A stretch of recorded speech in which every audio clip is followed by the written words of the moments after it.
rapidamente, tentando corresponder aos elementos essenciais do desafio feito na intervenção que abriu este debate. Eu queria centrar a minha caracterização daquela que é a participação da Assembleia da República Portuguesa no processo orçamental, basicamente em 3 aspectos. Aquilo que é o essencial do quadro legal aplicável, aquilo que é a participação no processo de aprovação do Orçamento do Estado e aquela que é a participação no processo de acompanhamento da sua execução e de prestação de contas. Estes 3 aspectos são centrais. O primeiro é um aspecto conceptual dos Estados democráticos. A aprovação do orçamento, isto é, a aprovação do lançamento do imposto e da cobrança do imposto, e o estabelecimento dos limites para a despesa por parte do Estado, dos governos, estão na raiz da história dos parlamentos, estão na raiz da história das democracias. Desde as cortes medievais, que nos países europeus reuniam para autorizar o rei a lançar impostos. Estes poderes em matéria orçamental são talvez os poderes mais importantes e que justificam, só comparáveis aos poderes em matéria constitucional, que justificam a própria existência dos parlamentos. No quadro português, os poderes da Assembleia da República em matéria orçamental estão hoje marcados basicamente por 3 fontes. Em primeiro lugar, a Constituição da República, que estabelece as regras básicas de preparação, aprovação do Orçamento de Estado. Em segundo lugar, a Lei de Enquadramento Orçamental, que é uma lei prevista na própria Constituição e que tem o estatuto de lei com valor reforçado, isto é, que prevalece sobre as outras leis e tem um modelo próprio de aprovação e de revisão e que estabelece as regras que subordinam todo o processo orçamental. E em terceiro lugar, isto terá menos interesse para o debate aqui de hoje, mas sendo Portugal um país da União Europeia e integrante da zona euro, que é a nossa moeda própria, conjuntamente com os outros 18 países da União Europeia que hoje usam o euro, isso determina também um conjunto de novas regras na preparação do processo orçamental, que foram já recebidas no direito interno, mas que decorrem quer do Tratado Orçamental, quer do Tratado que regula o funcionamento da União Europeia. E muito brevemente, começando por aí, historicamente o processo orçamental português começava a 15 de outubro, que era a data em que o Governo tem o dever constitucional de apresentar na Assembleia da República a proposta de orçamento. 15 de outubro era a data fundamental. Nos últimos anos, isso mudou um pouco, exatamente pelo quadro europeu. Nos termos das regras que regulam o euro, em abril, o Governo tem de apresentar na Assembleia da República, sendo discutido por 10 dias antes de ser enviado à União Europeia, tem de apresentar a revisão do chamado Programa de Estabilidade Orçamental. O Programa de Estabilidade Orçamental estabelece regras gerais, previsões macroeconómicas que vão condicionar o próximo orçamento e estabelece objetivos orçamentais a 4 anos, para os 4 anos seguintes. E é esse Programa de Estabilidade Orçamental, que tem um debate parlamentar, no âmbito do qual a Assembleia, e tem um debate na Comissão de Orçamento e Finanças, em que participa o Ministro das Finanças, no debate na Comissão. Esse programa vai ser apreciado pelas instituições europeias, que fazem, relativamente a Portugal, como relativamente aos outros países, recomendações específicas nacionais, CSR, Country Specific Recommendations. Essas recomendações específicas da Comissão Europeia têm de ser acolhidas na proposta de orçamento que vai ser preparada até outubro. E aí, mesmo aí, há ainda um elemento que há um draft de orçamento que é apresentado à Comissão Europeia, que visa verificar se as recomendações aprovadas pelo Conselho Europeu foram ou não incluídas nos orçamentos nacionais. Por exemplo, este ano, a Itália ou a França tiveram recomendações de revisão de alguns aspectos da proposta inicial do draft de orçamento pela Comissão Europeia. Mas, passado este aspecto europeu, que não vou detalhar mais, porque não tem a ver com o universo dos países de língua portuguesa que estamos aqui hoje a discutir, o processo orçamental interno começa fundamentalmente a 15 de outubro, com a apresentação na Assembleia da República da proposta de orçamento pelo Governo. É a única lei que tem procedimentos detalhados de como é que é discutida. E tem um prazo para discussão. Deve ser discutida durante 45 dias. Até ao final de novembro, entre 15 de outubro e o final de novembro, decorre o processo de discussão do Orçamento de Estado. Nesta discussão, a Comissão de Orçamento, Finanças e Administração Pública, a que eu presido nesta legislatura, tem um papel central neste debate. Nós temos 12 comissões permanentes no Parlamento Português. As presidências são atribuídas aos vários partidos proporcionalmente, de acordo com o seu peso eleitoral, mas há uma tradição não escrita que determina o seguinte, e tem a ver com o que foi falado num sistema de checks and balances. A presidência da Comissão de Orçamento e Finanças cabe sempre a um deputado indicado pelo maior partido da oposição. No meu caso, eu sou eleito pelo Partido Socialista, que é, na atual legislatura, o maior partido da oposição. É sempre um deputado de um partido da oposição que preside a Comissão de Orçamento. Pode presidir outras ou não, mas esta é uma regra, uma tradição do nosso sistema de controlo e tem a ver com a natureza específica do processo orçamental. Como é que corre o debate? Foi referido aqui a modelos como o CBO canadiano ou figuras semelhantes que existem no Congresso americano ou junto da Câmara dos Comuns. Há aqui um papel central da Comissão de Orçamento e junto da Comissão de Orçamento foi criada uma unidade técnica de apoio orçamental, que é uma unidade independente, mas na dependência que trabalha junto da Comissão de Orçamento. E integra a nossa delegação, um dos técnicos. Ainda antes do debate em plenário do Orçamento de Estado, o orçamento é sujeito a um parecer desta unidade independente e há dois ministros que vão à Comissão discutir o orçamento ainda antes do debate na Generalidade. O Ministro das Finanças e o Ministro da Segurança Social, pela importância e pela relevância constitucional que o orçamento da Segurança Social tem e pela sua importância em termos financeiros, sobretudo num horizonte de longo prazo. Portanto, esses dois ministros são ouvidos na Comissão, explicam o orçamento e há um debate amplo com a participação de todos os partidos políticos ainda antes do debate na Generalidade. Segue-se o debate na Generalidade. Em regra, 3 dias, concluindo por uma primeira votação, que é uma votação na Generalidade do Orçamento de Estado. Aprovado, o orçamento volta à Comissão de Orçamento. E o que é que acontece aí? Nós temos, diria, 2 fases, essencialmente. Uma primeira fase é de debate dos orçamentos sectoriais. Como é que é feito?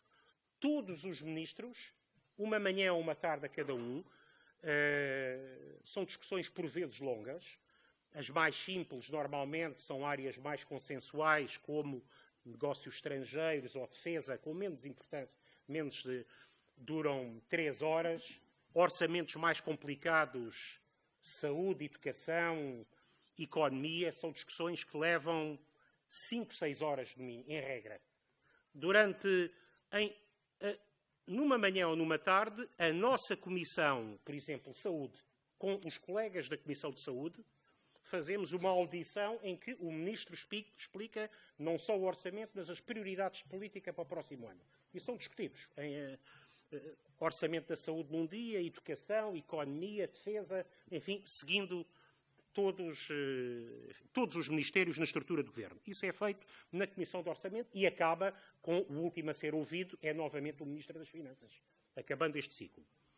Esta é uma primeira parte de debate político importante. Segunda fase é a apresentação de propostas de alteração. No nosso modelo constitucional, este é o único momento em que os deputados podem apresentar propostas com impacto orçamental. A questão é, aliás, discutida porque É evidente, se um governo tem maioria parlamentar, a maioria parlamentar enfim, controlará politicamente e apenas um número muito limitado de propostas em que haja acordo político são aprovadas. Mas se um governo não tiver maioria parlamentar, já aconteceu, bom, a negociação é bastante mais intensa e a possibilidade de serem aprovadas propostas provenientes dos partidos da oposição, até contra a vontade do governo, é uma possibilidade que, em termos constitucionais, existe. Discute-se, aliás, até que ponto é que é possível aprovar propostas tão profundas que o governo diga este já não é o nosso orçamento. Não, em termos teoricamente, se existirem uma conjugação de todas as forças da oposição e tivermos um governo sem maioria parlamentar. Mas há aí a fase de especialidade. E aí as propostas podem aumentar a despesa, ou podem mudar as prioridades de despesa, ou podem alterar receita. Pode haver propostas em matéria fiscal, por exemplo. É o único período, porque durante todo o ano a nossa Constituição tem uma regra, a lei travão, que existe, aliás, noutros sistemas, que significa que uma proposta com impacto orçamental não pode ter eficácia, numa outra lei, mas que tenha custos, não pode ter efeitos durante esse ano, só tem efeitos no ano seguinte. Uma despesa a meio do ano, por iniciativa de um deputado, não pode aumentar a despesa pública, não pode aumentar o déficit. Não é? Essa é a regra, chamada regra da lei travão. Durante o período orçamental, não, os deputados podem, designadamente os deputados dos partidos da oposição, podem apresentar propostas que aumentam despesa, mudam receita, reduzem receita. São também ouvidas entidades externas à Assembleia da República. O Conselho de Finanças Públicas, que é um conselho independente, criado em 2012, o Conselho Económico-Social, que representa os parceiros sociais, entidades patronais, associações sindicais e as autarquias locais. Depois de apresentadas as propostas, elas são discutidas em plenário, novamente, e votadas uma a uma na Comissão. As propostas são todas votadas na Comissão. E chega-se então a uma votação final global, em que a versão final é aprovada. Eu queria passar àquilo que é a fase seguinte. Importante, muitas vezes, mais do que ter um orçamento, é como é que ele é executado. Nós, nessa matéria, temos fundamentalmente um sistema em que a tal unidade independente que eu falei, a UTAU, apresenta relatórios mensais sobre a execução orçamental e sobre a dívida pública. São os dois que podem ser apreciados pela Comissão. Trimestralmente, o Secretário de Estado do Orçamento vai à Comissão discutir com a Comissão como é que está a decorrer a execução orçamental. Isso pode suceder a qualquer momento por iniciativa da Comissão, mas está combinado que trimestralmente esse acompanhamento é feito com base, enfim, com um debate político alargado. Portanto, temos no acompanhamento da execução a informação que é prestada pelo próprio Governo, os pareceres da Unidade Técnica Independente e o debate político com o Secretário de Estado do Orçamento. O Ministro das Finanças tem de ir pelo menos 4 vezes por ano à Comissão. Aí não é especificamente sobre orçamento, é um debate amplo sobre toda a matéria da competência do Ministério, mas, obviamente, pode haver perguntas sobre questões orçamentais, mas isso dependerá da iniciativa dos deputados, sobre que área fazer refletir mais as perguntas.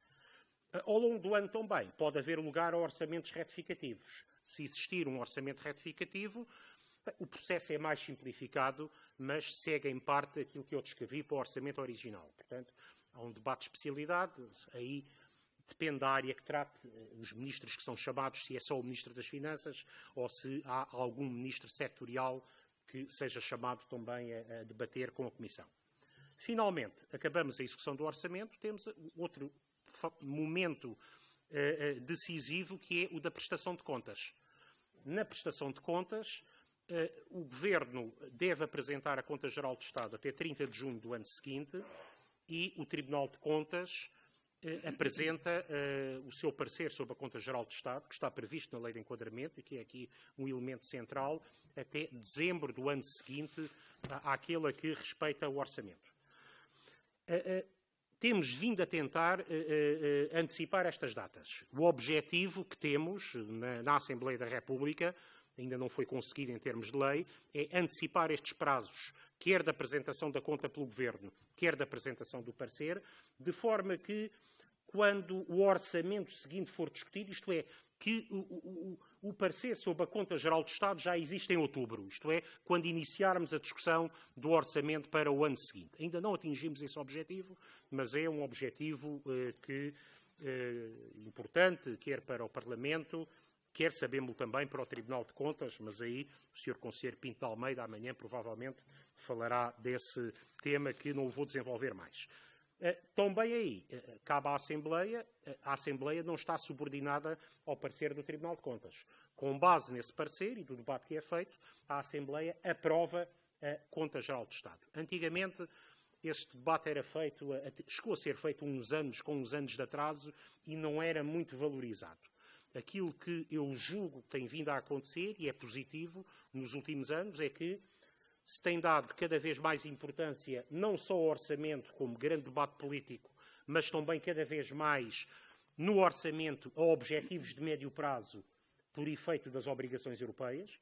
Discutir objetivos a 4 anos, antigamente, há uns anos atrás, era algo ao qual era dado pouca importância. Hoje é cada vez dada mais importância a objetivos de médio prazo. Segunda elemento estrutural inovador dos últimos anos, a importância que o debate sobre a execução orçamental tem. Antigamente o debate era do orçamento e depois, enfim, a questão saía da prioridade da agenda política. Hoje, quer na agenda política, quer até para a opinião pública, o debate sobre a execução orçamental é um debate seguido muito de perto, sobretudo pela imprensa económica, mas não só, com uma grande atenção pública sobre esse debate. Em terceiro lugar, dar cada vez mais importância ao debate sobre a Conta Geral do Estado. Eu diria aqui, quanto mais cedo a conta e o parecer sobre a conta forem apresentados, isto é, quanto mais perto estiverem do ano a que respeita, maior será a atenção e maior será a relevância, quer orçamental, quer política, no sentido amplo da apreciação da Conta Geral do Estado. Muito obrigado.